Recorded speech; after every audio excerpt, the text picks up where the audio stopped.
Welcome. I'm Sebastian Mahfood, and you're listening to WCAT Radio, the on-air wing of En Route Books and Media, bringing you the dulcet sounds of Catholic wisdom with Bob Olson, who will now introduce today's show and speaker. Welcome to Just Plain Theology from Rome Sweet Home, a program that's offered by Natalia on location in Rome. So, Natalia, I think we're ready to go. Welcome to Just Plain Theology from Rome Sweet Rome. This is Natalia back on the ground in Rome, ready to start classes at the Angelicum, and I'm joined today with my guest and friend, Marc Williams, who is a first-year theology student here at the Angelicum, a fellow Byzantine, although from the Ruthenian Church, and we often see each other at Divine Liturgies here. So, Marc, welcome. Thank you, Natalia. Glad to be here. I'm so happy you're here with me today. If only they could see where we are. I mean, this room is extraordinary. We're at the very top of the Angelicum, and the view out here. We don't want the other students knowing where we're at. We don't want to know. Oh, that's right.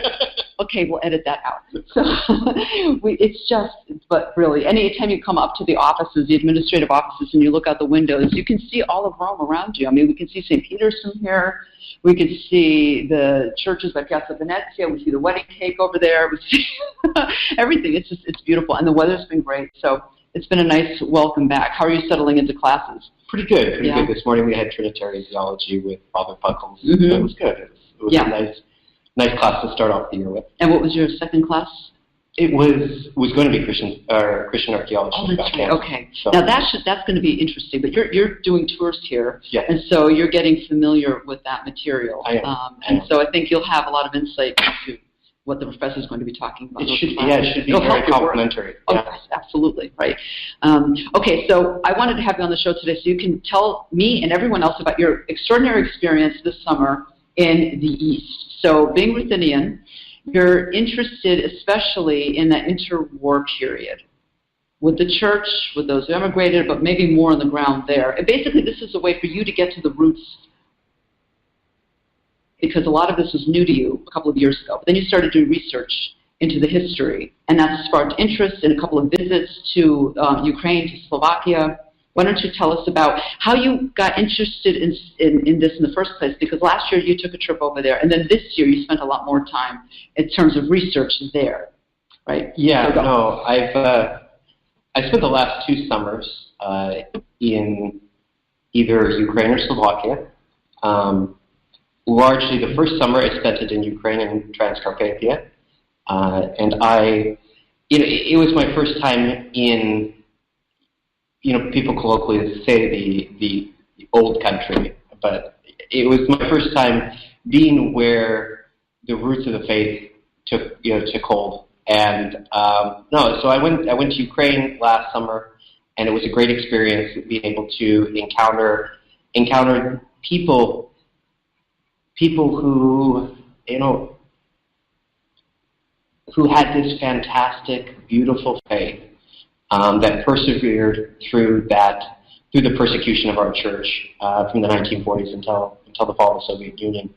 And it was in seeing those people and seeing, especially the old lady, the babushka, mm-hmm. who really, they really kept alive our church. They kept, They were the deposit of the faith, as it were. They really, and they're still there. I mean, and their testimony to our church, and also the persecuted clergy. Mm-hmm. And so when I came back to Rome after last summer, it really intensified as far as an interest into understanding what happened beforehand, mm-hmm. understanding where this persecution came out of, understanding what led to it.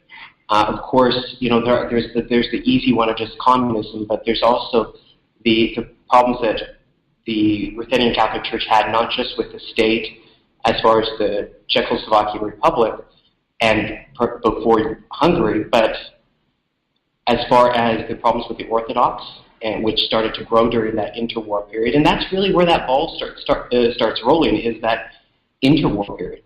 So being able to go back again this summer and have a fantastic experience.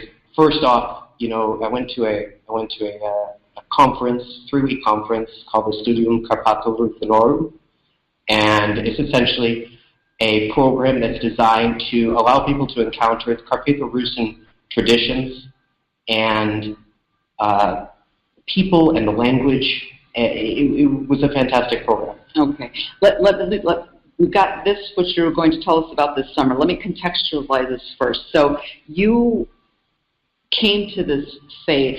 You weren't as chrismated into, baptized and chrismated into the Ruthenian Catholic Church. So how did you come to this particular expression of it, this rite? Sure. And then how did you first? What was the real impetus of going there specifically? Like, was there a defining moment that said, I've got to go back and see the roots of this?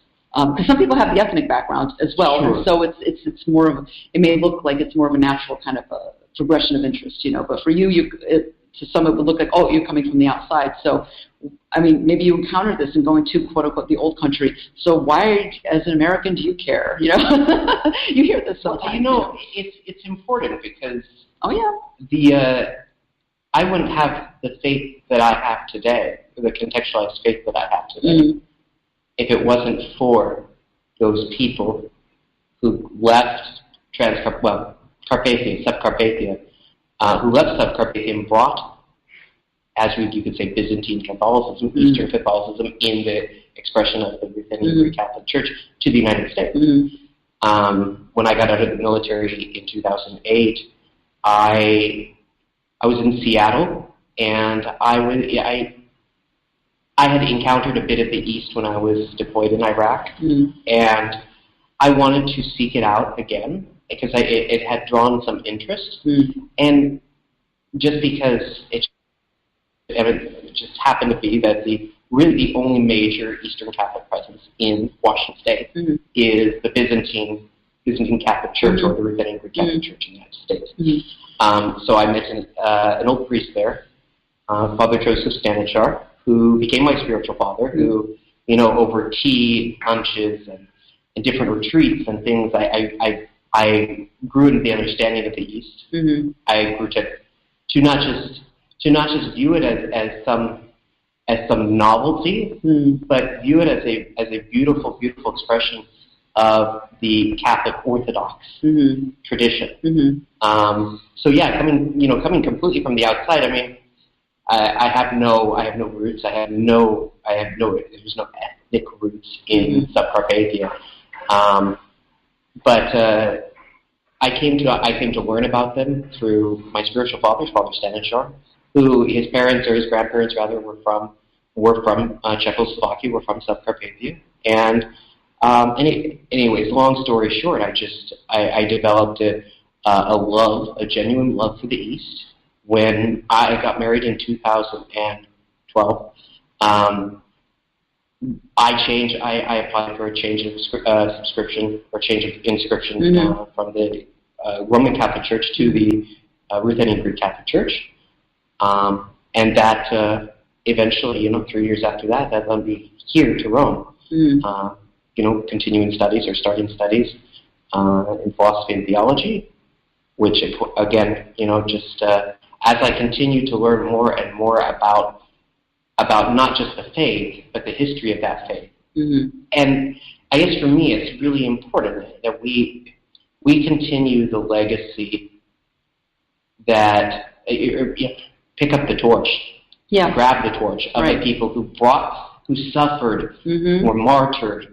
It really brought us this faith and sustained the Ruthenian Greek Catholic Church through some really tough times. Yeah, the Eastern churches, the people suffered a great deal in recent times, and whether it's in Ukraine, in Slovakia, the various Eastern European countries where communism made its presence felt with a very strong hand. People were executed, they were shipped off to Siberia, you name it, it happened because of the faith, also because of their ethnicity. It would have been both, but very often those two things are linked and identified with some of the Eastern churches. But the people who managed to come to the States, settle there, and brought the faith with them, they also suffered in a sense of the personal sacrifice they gave to establish the parishes there and to keep the faith alive and the culture as well. when it would have been very easy, perhaps, to assimilate and to forget and to not teach the children the language, who may have been resistant to worshiping in a church that looks nothing like the kinds of churches their Latin Rite friends are worshiping in. They may have felt a little bit different, but praise God for that difference. They kept it alive. So, yeah, I agree with you very strongly in how important it is to grow in the appreciation of it and to more fully live out, especially the liturgical life in its fullness and the beauty that it has. Very important. So when you came here to study, and last summer you went to Ukraine and spent the whole summer there pretty much, no? And what made you want to do that specifically? It's one thing to go for a week, but to spend, a few months in Trans-Carpathia, some people might not think that's the way they would want to spend a summer vacation. Right. So. No, there's quite a few people who would have said the same. Exactly. And did say the same thing. Yeah, right. And, your wife might have been like, really? Why? No, but that's okay. So you went, and tell me what you were expecting to find. What were some of the more striking moments? Sure. I felt it was a necessary pilgrimage to go to. And I viewed it as a pilgrimage. Yeah, right? You could see it. Yeah, I guess you could say it in that term. I needed to go, and I needed to see for my own eyes what it was like in Trans-Carpathia, Subcarpathian Rus. I wanted to go and I wanted to work on learning the language. I wanted to encounter the faith there among the people. Yes. Yeah, it was, the expectations. There were varied expectations, and it's something that I've talked to a lot of people about since I've come back. In the United States, sometimes we can have this conflated notion that everything in the old country is this perfect, idyllic world, that everything, that there's no Latinizations, there's no this or that, this beautiful. Or even understanding what Latinization means, in other words, right?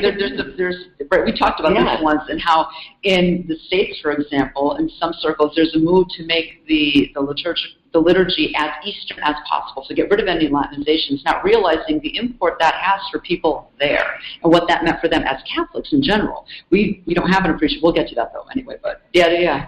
So so being able to encounter that and see for myself, what is the situation in Trans-Carpathia and Subcarpathia? So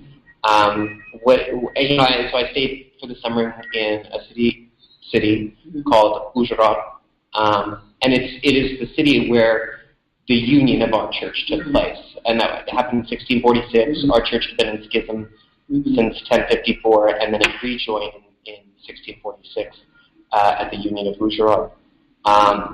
And so it was a fantastic place to kind of, it's very lively as far as, the bishop has his residence there. There were lots of liturgical celebrations, feasts. I lodged with a priest, Father Alexei, who was kind enough with his family to put me up in their place and host me all summer. And it was just great to be able to go with him.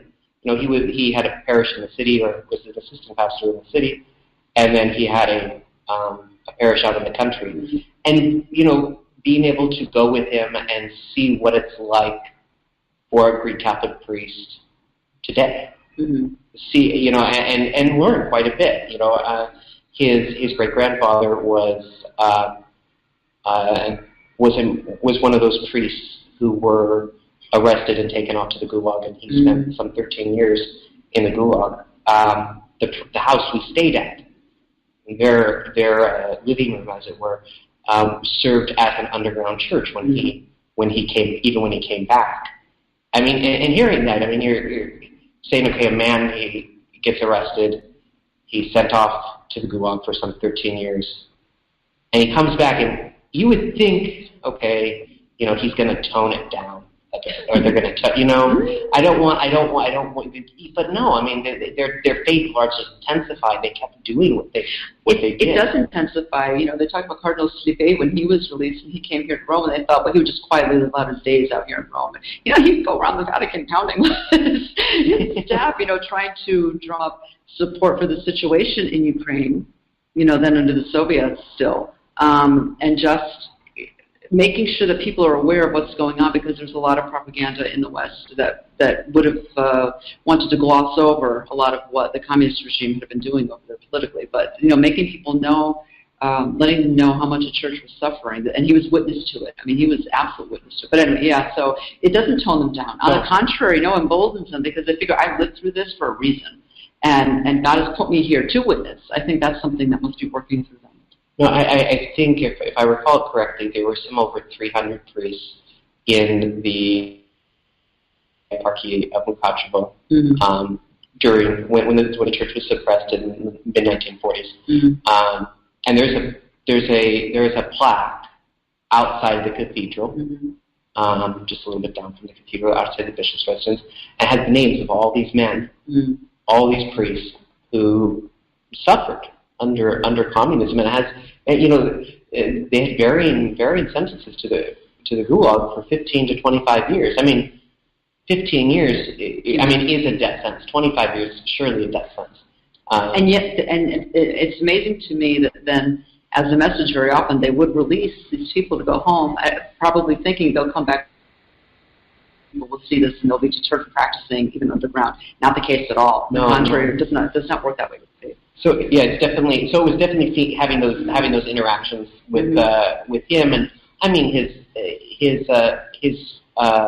great grandmother was still alive, and she was living there, and there was a birthday party for her, and her, she was, or not his grandmother, the daughter of the priest, who was martyred, and I mean, you're sitting there around a table with some of these women and men who they had a very intimate connection to this period, and I guess that it segues into what you were talking about with the Latinization of the Ruthenian Church, either Ukrainian or Carpatho-Russian.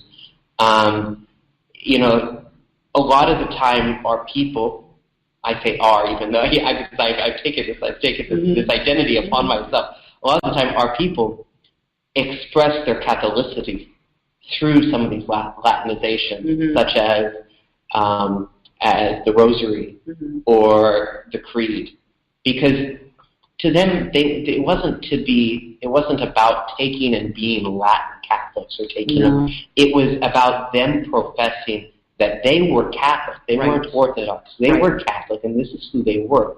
Because when you're in the East, ideally, it should look so similar to what you would see in an Orthodox church, that basically you've got a prayer where there's a prayer for the Pope that will distinguish, and other than that, it's going to look, a lot of people, even in the States, they see you blessing yourself the way the Easterners do. They assume you're Orthodox, right? So they respond to that visual as well that way. So these things that we're calling Latinizations there were just ways for them to express, in general, their Catholicity in contrast to being Orthodox, because everything else looks so similar. Yeah. And ethnically, you're sharing the culture and bloodlines, and even family members, maybe, Orthodox. You may have a Catholic here, and, cousins who happen to be Orthodox. It's messed up that way, all mixed together. So to distinguish themselves, you'll have this church where they have Stations of the Cross in the church, which normally you wouldn't see in an Orthodox church, other Eastern churches. They're praying the Rosary, and like that. And yet, in the States, now, did you have a different view of these things before you went, or were you aware of No, I would say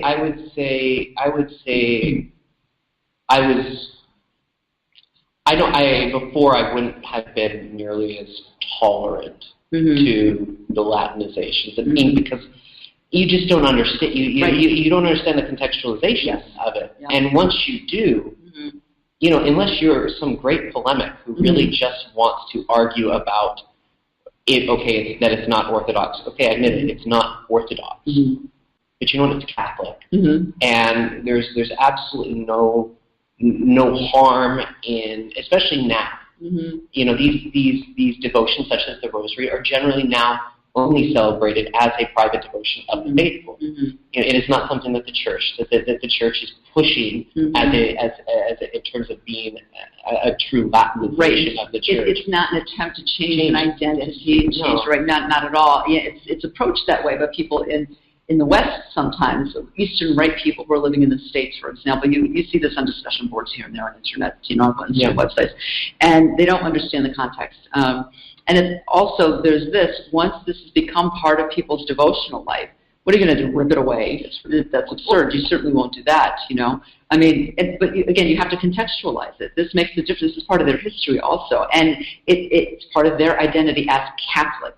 Like that to distinguish themselves as Catholic from being Orthodox is so important there, and in the West you don't always realize that, especially if there are people from Latin Rite churches that for whatever reason have come into Eastern Rite churches and now want to make it so Eastern. They can be very concerned with it, and again, sometimes it gets really polemical. The difference for the Latin Church, and even Byzantine Catholics, Eastern Catholics living in the United States, who have no attachment or no knowledge of their faith in Europe, so whether it's in Ukraine or Slovakia or whatnot, but more so in Ukraine, in that Trans-Carpathian Oblast. It's really nice. In the United States, you wake up on Sunday, you go to church, and your church is there. In Ukraine, in Trans-Carpathia, you could wake up and go to church and find that your church isn't Catholic anymore because the Orthodox have come in and taken it over, or whatever the case is. There's a church nearby the village that the priest service that the priest had liturgy at, and it's literally about a 5-minute drive down the road. But it was one of the churches that was taken during the suppression of the Greek Catholic Church and given to the Greek or the Russian Orthodox Church, Moscow Patriarchate, and it was taken, and it's still today held as an Orthodox church, and they maintain that they built the church, and it's funny. It's really funny because the Orthodox are so polemical about things like the Sacred Heart and the Immaculate Heart of Mary and things like that. You wouldn't go into many. You wouldn't. In terms of saying this is so Latin, we will. Yeah, we won't do. Yeah, this is not us. Imagery. Right. Yet you go up to that church in Davao, and it on the side of the church is painted a painting of the Immaculate Heart of Mary. And yet they're claiming it's not Orthodox. It's not, but that's the one they said they built. That's the one they said they built. And I mean, and what's interesting, I mean, this is, there were over, I can't remember, hundreds of churches that were taken during the suppression of the Greek Catholic Church. Only about a third of them have been returned. The others have either been kept by the Orthodox, or they've worked out some sort of arrangement where they share the temple, and it's the Orthodox on one Sunday and the Greek Catholics on another, or whatever. But in this church, I mean, they're still having a fight. I mean, this decision, the Greek Catholics protested this continued occupation of the church, and it's gone to the Supreme Court several times. The Supreme Court has said that they have to be, the church has to be given back to the Greek Catholics. When the Greek Catholics go there to take possession of their church, the Orthodox are there standing in front of the church, and it's not just local Orthodox. It's not like, some of the villagers that are Orthodox and don't want to. They're bringing in people, they're bringing in muscle from outside the area, and they're occupying the church. I mean, it's fascinating that it's still going on today. And I say fascinating in the sense that as an American, you just couldn't imagine, we have this idea of, okay, property is property. And if you're not going to, and if somebody tries to take your property, the police are going to step in and stop them. And as you know, I mean, in Ukraine, the police can easily be bought off or whatnot, and they're not necessarily on the side of justice. Right. They're on the side of who's lining their pockets. Yeah. And so I had people in the States say that it was just mind-boggling to them that these issues are still such a big deal in Trans-Carpathia, especially in Trans-Carpathia. The fact that they still have these struggles. Yeah, something that seems so basic as to who gets to church after all this time. You think it would have been worked out, but I guess it's complicated local politics and all that sort of thing. When you went last summer,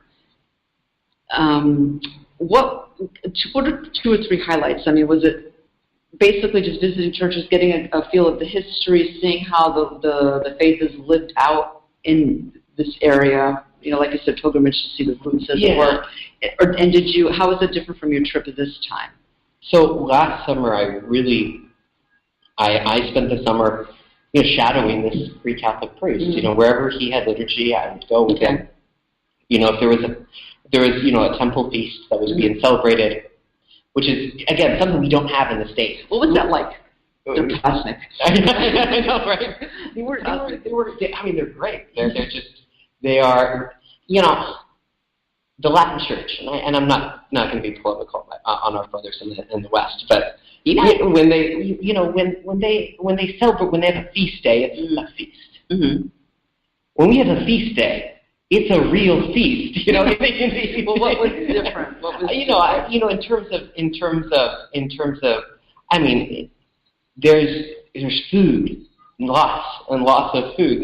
There's lots of adult beverages. I remember my trip to Ukraine. Between the food and that, everyone's celebrating. Everyone's celebrating, and it's what I think is great. Is that these brother priests are coming together. We went up all the way up into the Carpathian Mountains for one of the feasts. I can't remember the name of the town right off the top of my head. It wouldn't matter anyways. But it was a 2-hour drive for us to get out there. Mm-hmm. Granted, the roads in Ukraine are bad, but they're not 2 hours bad. And when we got there, you've got all these priests that are just coming together, celebrating these temple feasts. Mm-hmm. And it's beautiful. So we got to get out and see some of these other temples, other churches, through these other feasts. Mm-hmm.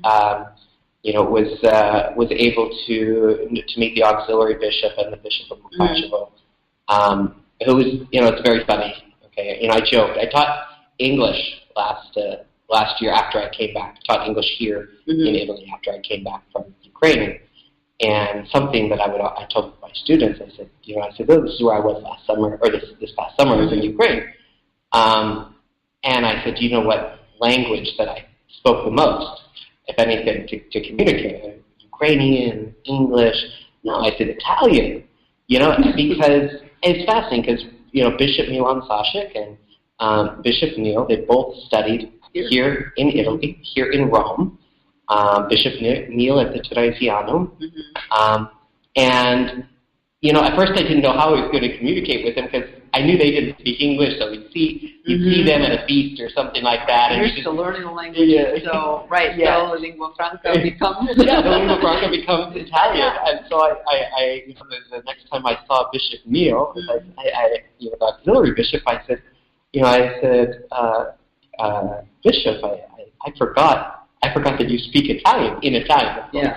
He said, well, I forget that I speak Italian. And we just immediately were able to communicate. And, there were beautiful experiences. I would say one of the highlights was up at that temple feast up in the Carpathians.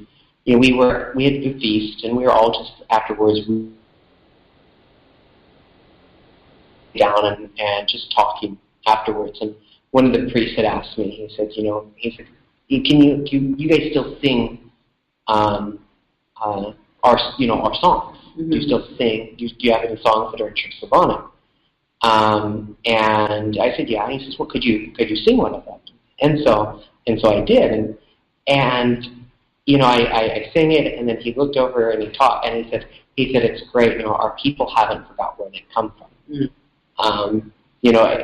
The words might be a little bit different, but the melody's the same. Mm-hmm. A lot of the stuff has carried over.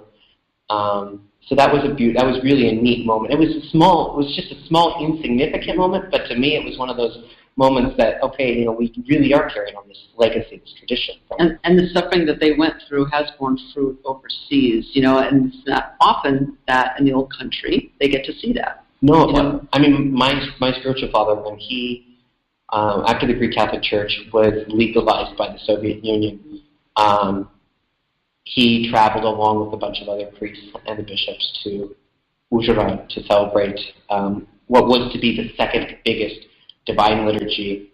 I mean, really, the second liturgy, the biggest divine liturgy that had been celebrated publicly since the suppression of the church. Mm-hmm.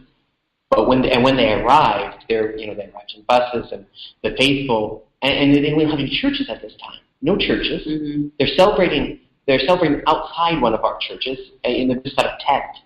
But the faithful are all standing outside with candles and things like this, and waiting and staying in vigil for these priests while they're coming.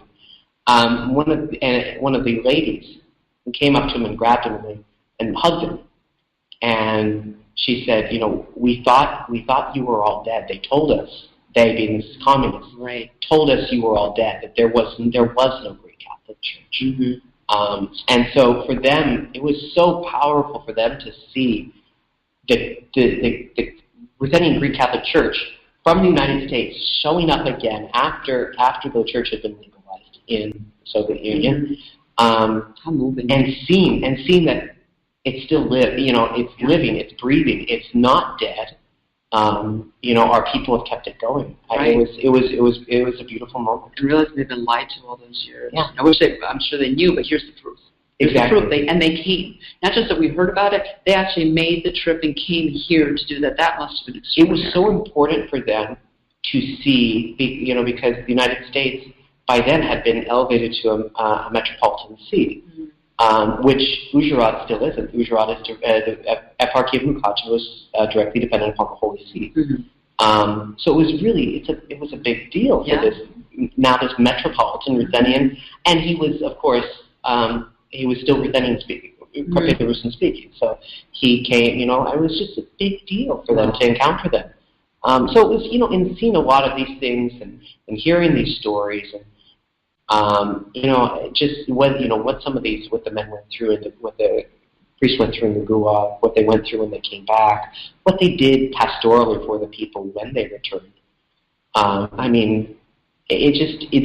That really, and the martyrdom of Bishop Romcha, of other bishops such as Goydich, mm-hmm. or Hopko, mm-hmm. These other Carpatho-Rus and Ruthenian Greek Catholic bishops who were martyred. These are just the big guys. Right. It was their, and it's their, so it's their legacy, and that I want to carry on. But I want to be able to explain and be able to carry back with me, especially when I return to the United States.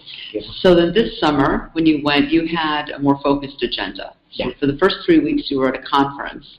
Why don't you tell us about what you did there, what you hoped to accomplish, and then what happened afterwards, what you did as you traipsed around Eastern Europe? Sure. Yeah, so as one slowly becomes more and more aware of, let's say, you enter the Ruthenian Greek Catholic Church, you understand it's a Greek Catholic Church, and you understand, okay, it's to the specified region, mm-hmm. Of Subcarpathia or in the Carpathian Mountains. But then you also realize that some of the notions that you would just think, you just normally just think, such as the fact that, okay, so we have Carpatho-Russians living in Ukraine, so I guess they're Ukrainian, right? People would think. Mm-hmm. Would tend to think that. Would tend to think, okay, there's Ukrainian, or there's Slovaks, mm-hmm. or they're Hungarian, or they're Romanian, whatever the case is. So, in taking and delving more and more into the identity mm-hmm. of the Ruthenian Greek Catholic Church, you find that the Ruthenian Greek Catholic Church is the fruit of the people, the Carpatho-Russian people. Mm-hmm. These are distinct ethnic people that occupy a certain area, mm-hmm. As far as Eastern Slovakia, Southern Poland, mm-hmm. Western Ukraine, mm-hmm. And even parts of Hungary and parts of Romania.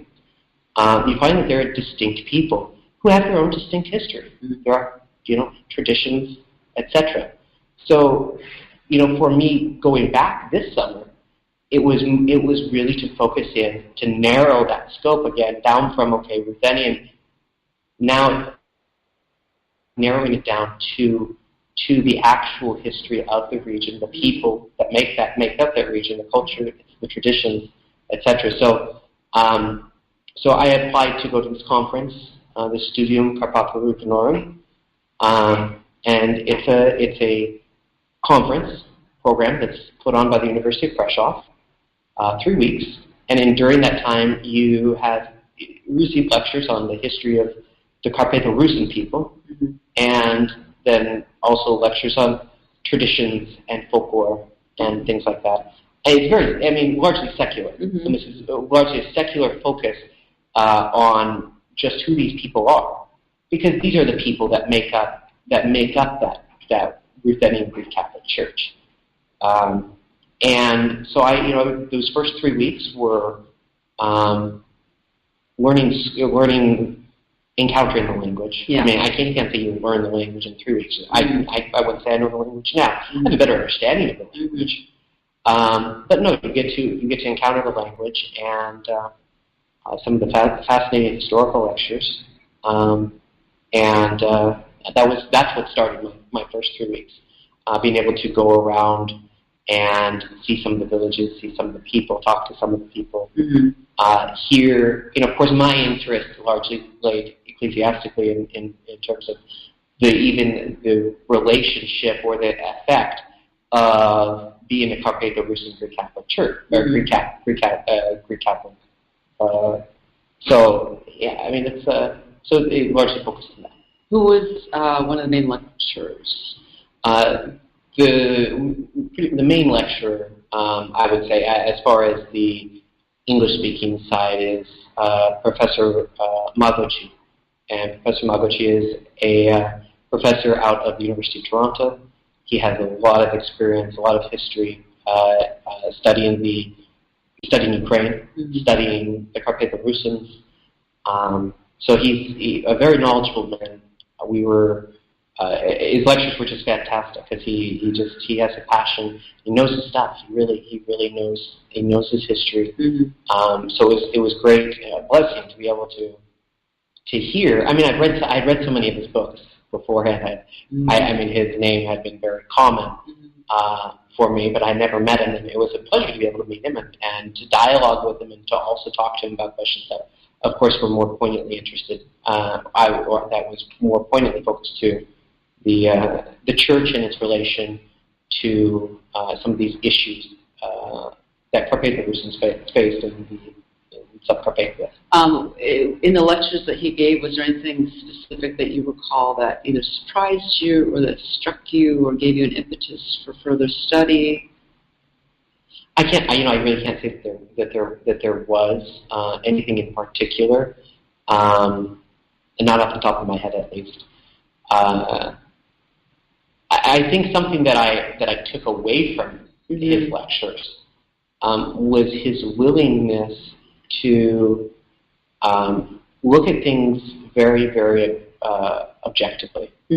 And there's a great deal of polemicism at times between what it means to be Ukrainian, what it means to be Carpatho-Rusin, what it means to be either or in relation to Hungarians, etc. So there's a great deal, and even our history. Some of our history is mired in people who wanted to make Carpatho-Rusins Ukrainian and make them Hungarians for whatever reason.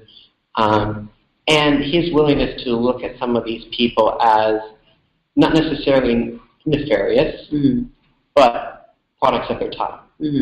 And so being able to, I guess what I took away from him was definitely being able to look at history, very, very objectively. Right. It's usually more complex. When you have polemics, people are trying to simplify it in order to get their particular point across, whatever that one thing is. But if you're to pull back and get a broader perspective, you'll see that there are a lot of forces in play.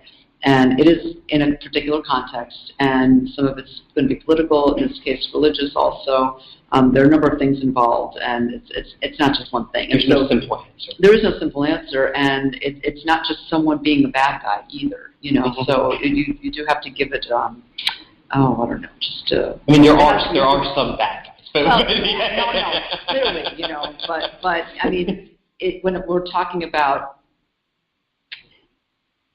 people accusing others of simply wanting to squash identity for that sake, there are other things at play usually on other side, and maybe, you know, one side isn't so willing to see the perspective of the other. You know, and again, no easy answers, and it is complex, but you have to take it as that, right? It's a complex issue.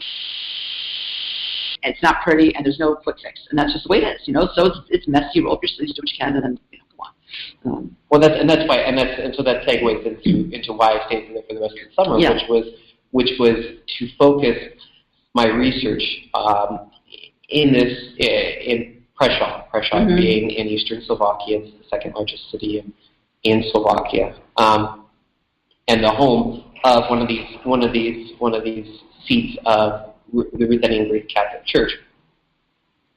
For a couple months beforehand, you know, in June, from January until June of this year, I was doing a lot of research out of the Congregation of the Oriental Church, which gives you some really broad brush strokes. Because, of course, what do you mean by that? In terms of it gives you a picture of what's going on, but of course you're not getting all the details that of course feed into the eparchy. So you're getting to understand, okay, so something happened, XYZ happened. It's written as a summary to the Holy See, and the Holy See is then making decisions, of course, based on some of these summaries or some of these issues or records.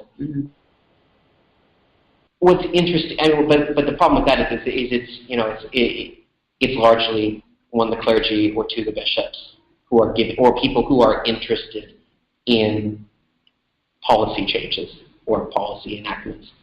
But what's lacking is a lot of the information that, such as the personal interactions. There was an issue. I'll just use an example. There was an issue with the after the war, after World War I. There was a great call from the Carpathia living in Slovakia, or Subcarpathia rather, that they didn't want their children being taught Slovak in the church schools. They wanted their kids being taught Carpathia. This is who they were. This is their language, etc. They didn't want their children being Slovakicized. So now in Rome, you would just get this report saying, okay, this is the issue. There's some attempt to Slovakicize the church, and that's it. Yeah. Whereas archives there in Prešov, you're reading the accounts, the actual accounts that are happening in the schools.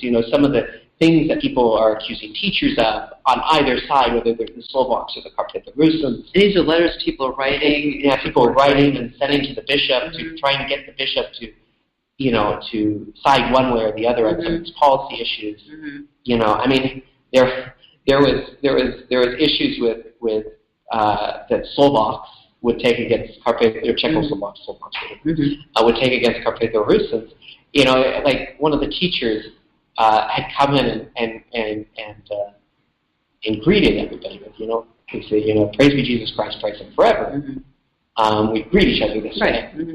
He said it in Carpathia Rusin, and so they accused him of being an Orthodox Russian, and that he's trying to Russianize everything.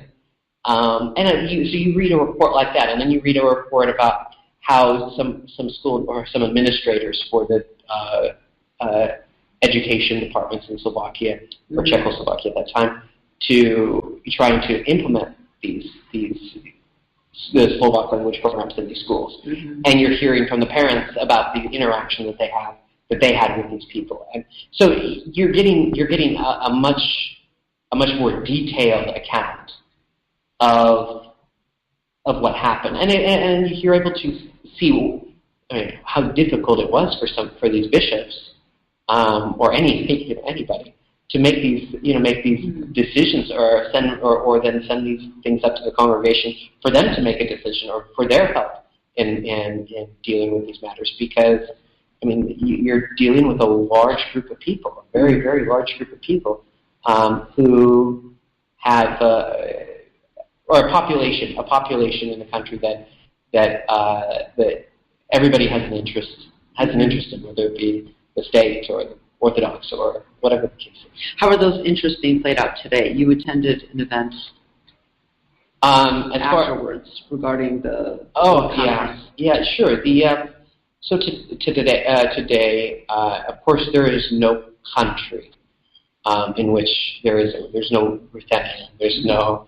So that's what happens when you have people who don't have a country. Mm.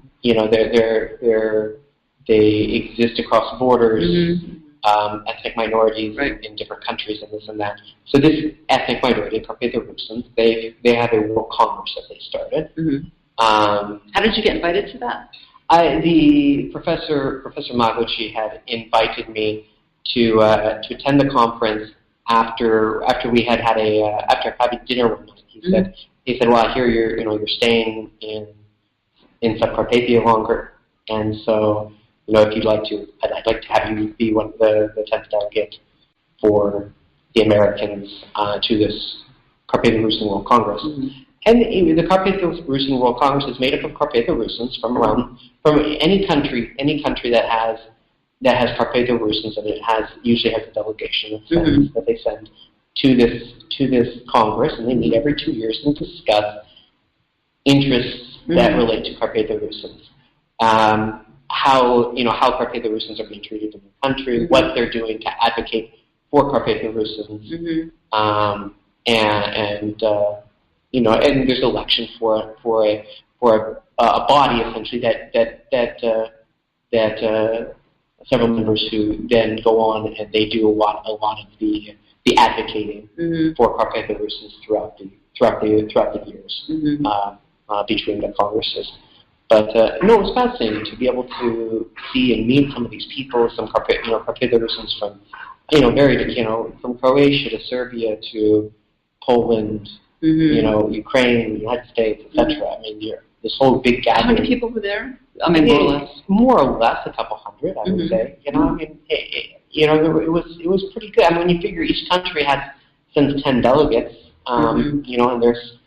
I can't tell you exactly which countries. You said this is basically the conference itself, and I said this was pretty much secular. But do you see more of? Do you see the role of faith played out more, even personally, in the lives of these people? Like, is it expressed in some ways? Is it as secular as you would find in the States or in something like that in Western Europe? Because I found that in Eastern Europe, culture and the worship.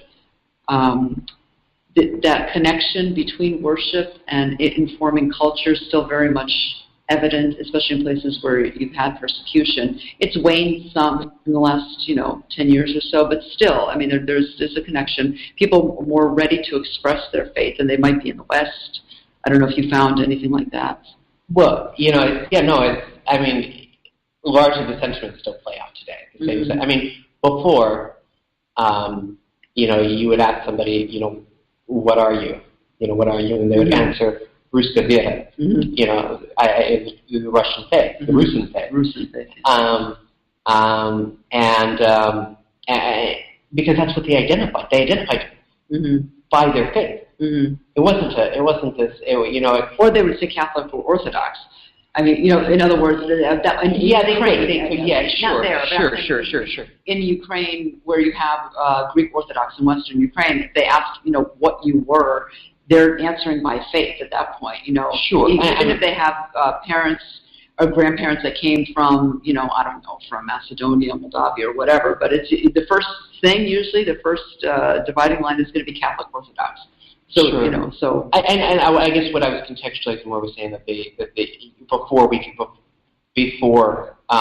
when they're really the Orthodox, they never went away in totality, but there were times especially after later after the Union in the 1800s, where there's limited Orthodox.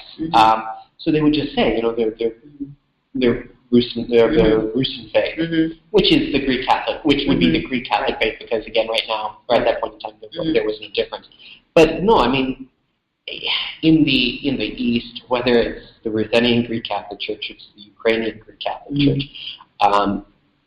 I don't think you can really separate religion from ethnic identity. Right. They are so tied, one and the same. Oh, yeah. In especially, and it goes the same with Ukrainians, but Carpatho Rusin, they have so many different traditions that are expressed in their faith that come out of even older pagan traditions. Yeah. But by new expression in the Greek Catholic faith.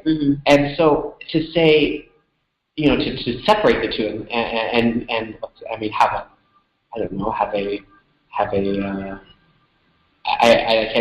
Lutheran Rusin. I mean, yes, I just. It's hard to imagine. I have to say, where I come from in Florida, we have a lot. There are a few hundred families that are Ukrainian Baptists. Yeah, yes. This is a very new development. I mean, growing up, you never heard of any Protestant denomination within the Ukrainian. Ukrainians were either Greek Catholic or they were Orthodox. Period. I mean, that was it. So you can't even imagine that. No. Or secularizing just parts of the culture because it is so tied with the faith. I mean, even the cultural expressions that you find in the Easter eggs, the embroidered shirts, all of this, but it's tied in with the faith. And I'll give you an example. So my wife, when I met my wife, this was before. I mean, this is when we were dating still. We were talking about where we were going to have Christmas. And I said, so what are we going to do for Christmas? And she says, oh, well, we should go to my parents and have Vilia. Vilia, of course, means Holy Supper for the Poles or even for Catholics in general. And I was like, well, you have Holy Supper. I mean, my wife's family was Lutheran. I said, how do you have Holy Supper? How does this work? You guys were, and she's like, well, we were Roman Catholic before, and then we became Lutheran. I said, oh, okay, how does that work? How do you, but no, I mean, so a lot of these traditions, even if they're, Greek Catholic traditions, are still expressed in these. If they're Lutherans or Episcopalians or whatever they are, they still take a lot of these little cultural ethnic traditions with them. So that's why I would say I think it would be impossible. I think you tear somebody apart trying to separate religion, tradition, and ethnic identity and just and pull it apart. So yeah, no, I think it's very much still played out today, of course. As you said, most people identify as either Greek Catholic or Orthodox. And, I mean, less and less, of course, that's becoming, polemic, less and less. And God willing, eventually it will disappear completely. But, no, it's kind of fascinating. We've got about a little over, like 8 minutes left or so. But anyway, at Christmas time, you went to Ukraine. Did you go to Lviv? Was that right? I did. I went to Lviv for... About 5 days, or a couple of years, 5 days. It was my wife's first time in Ukraine, and so I took her. We went there, and then we took the train and to Uzhhorod and celebrated Old Calendar Christmas with our friends there in Trans-Carpathia. It's fascinating, of course. Being in the East, we get to celebrate 2 Christmases all the time. I'm hoping at some point I'll get to go there for a Christmas break. To Lviv. I'd love to go and see how they really celebrate it there and hear Christmas carols. Newer ones, because back here you hear the same ones, and it's tradition and it's wonderful and all that. But I remember one year we had a cantor who came from Ukraine. He brought some new Christmas carols. Oh, these are lovely! I said, wow, this is great. And you tend not to think about a new kind of organic growth of the tradition in music, sacred music. We have some great people. Roman Hurko is a Ukrainian composer who has done music for the Divine Liturgy, which is beautiful. It's within the tradition. It's new. It's great. But I'd love to hear and see how it's lived out. It's beautiful. Lviv is beautiful, especially. I mean, when we were there, new snow, etc. It's just beautiful. It was, the thing with Lviv. I mean, Habsburg. So it feels like you're in Austria somewhere. It doesn't feel like you don't feel like you're in Ukraine. It's such a beautiful old city. The only problem with Lviv is it's full of Yukis. Joking. We're not going to have you back again if you keep that up. You be nice. Now you. But no, it was great to go back for Christmas, and we celebrated the Holy Supper with